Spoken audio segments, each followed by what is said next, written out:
Fils et du Saint-Esprit. Amen. Amen. Vous avez entendu les lectures du prophète et les lectures de l'Épître, les lectures de l'Évangile.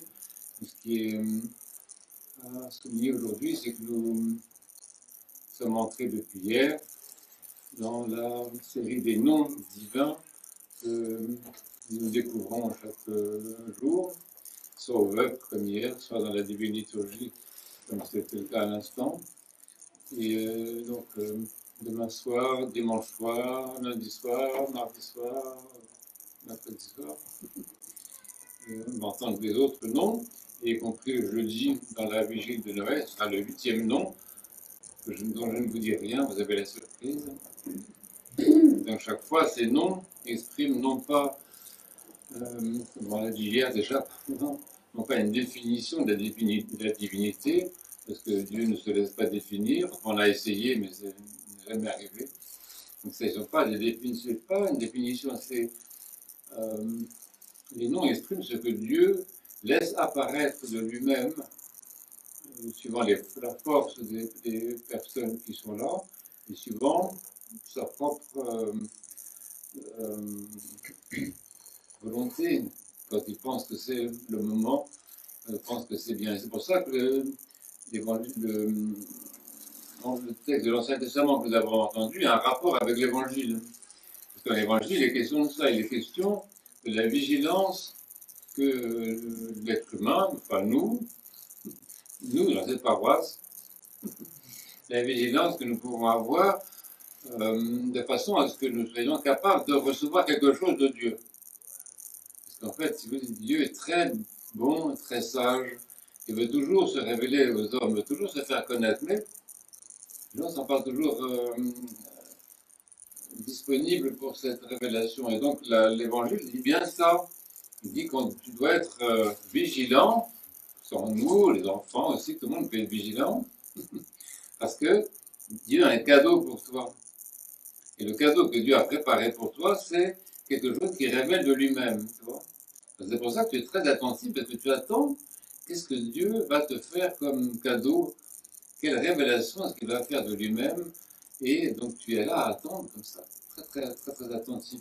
Et ça, c'est donc le rapport entre les deux textes. Et Moïse, dans le désert, avait l'air de rien, il gardait des moutons, des chèvres, enfin ce qu'on fait dans ces pays-là, mais c'était un homme vigilant. Et autrement, il n'aurait jamais vu ce buisson ardent, il n'aurait jamais remarqué. Mais, vous savez, quand on garde des moutons, il n'y avait pas de téléphone portable pour s'occuper, rien de tout ça. Vous voyez, il gardait ce mouton. Mais il était disponible. Et parce qu'il était disponible, il a pu voir ce phénomène extraordinaire. Et parce qu'il était disponible, il a pu entendre ce que Dieu révélait de lui-même. Et ce que Dieu révèle de lui-même, toujours, c'est quelque chose d'extraordinaire. C'est totalement incompréhensible pour nous. Mais c'est extraordinaire quand même. Et c'est peut-être aussi extraordinaire que c'est incompréhensible. Ce que Dieu révèle de lui-même, c'est son nom profond et imprononçable d'ailleurs. Donc il n'y a pas de traduction, il n'y a pas de possibilité de prononcer véritablement ce nom que Dieu a révélé de lui-même à Moïse. Et donc on traduit un peu comme on peut.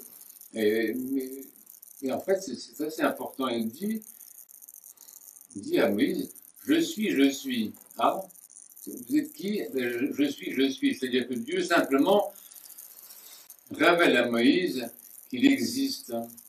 Et ça, c'est une chose très importante. Moi, j'ai beaucoup d'amis qui me disent ça. Ils me disent, démontre-moi que Dieu existe et je deviens chrétien immédiatement. Alors, je n'ai pas beaucoup d'avantages à présenter.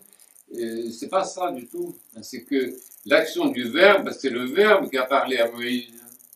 C'est le Fils de Dieu qui a parlé à Moïse. Mais il a parlé comment? Il a parlé dans l'Esprit Saint. On a dans ce phénomène extraordinaire, justement, on a une manifestation en fait trinitaire.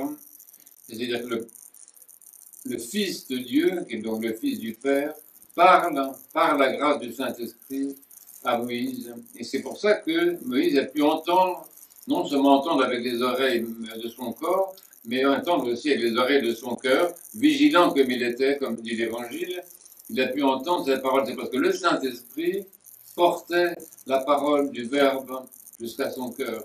C'est une expérience extraordinaire. C'est pour ça qu'on traduit le nom divin, le mieux c'est de traduire je suis.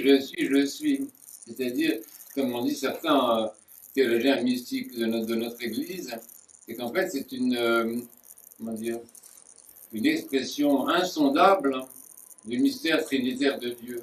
Dieu est une unité en trois personnes, Père, Fils et Saint-Esprit, et quand il se révèle, comme ça, dans des circonstances exceptionnelles comme aujourd'hui, il dit ça, il dit je suis, cette triple identité, ce triple sujet du Père, du Fils et du Saint-Esprit. C'est ça que Moïse a perçu et qu'il a gardé dans son nom. C'est pour ça que la traduction qu'on a, je suis qui je suis ou qui je serai, sont des traductions qui sont faites par des gens d'une extrême bonne volonté, c'est pas ça le problème, mais qui passent complètement à côté du mystère réel de ce nom. C'est un nom qui est c'est l'affirmation de soi, mais une triple affirmation de soi. Et donc c'est très important, donc ça fait partie dans l'Ancien Testament, dans la Bible, chez les prophètes, ça fait partie des moments où Dieu s'est révélé comme très personnel. Très personnel. C'est pour ça que Moïse, quand il avait entendu ça, il est parti avec ce trésor, ce cadeau que Dieu lui avait fait, en se révélant lui-même, il l'a gardé et il a essayé de le mettre en pratique très difficilement, très maladroitement. Moïse, malgré toute sa bonne volonté, n'a jamais vraiment réussi à faire passer le message dans le peuple d'Israël, qui était occupé à autre chose, pas très vigilant justement, mais il a quand même porté ce nom-là jusqu'à nous, et c'est donc dans ces textes magnifiques de la Bible que nous entendons cela. Mais oui, essayez de repenser à ces choses-là, vous voyez, de méditer ces choses-là, de relire ces passages-là, de les méditer, de comment Dieu s'est révélé, Père, Fils et Saint-Esprit, à Moïse, dans cette triple affirmation de soi, triple affirmation de son œuvre. Quelque chose d'extraordinaire, très intéressant. Mais donc ça nous ramène à une extrême vigilance, parce que nous avons vraiment envie que Dieu se révèle à nous et nous se fasse connaître de nous, parce que la vie n'est pas intéressante. Si Dieu ne se fait pas connaître de nous, on n'a pas très intéressant pour la vie. Faites comme vous voulez, mais c'est là que la vie devient intéressante, c'est quand on commence à connaître Dieu. Or, on ne peut pas connaître Dieu si on n'est pas vigilant, et si lui ne se révèle pas à nous par le Saint-Esprit. À Dieu soit la gloire dans les siècles.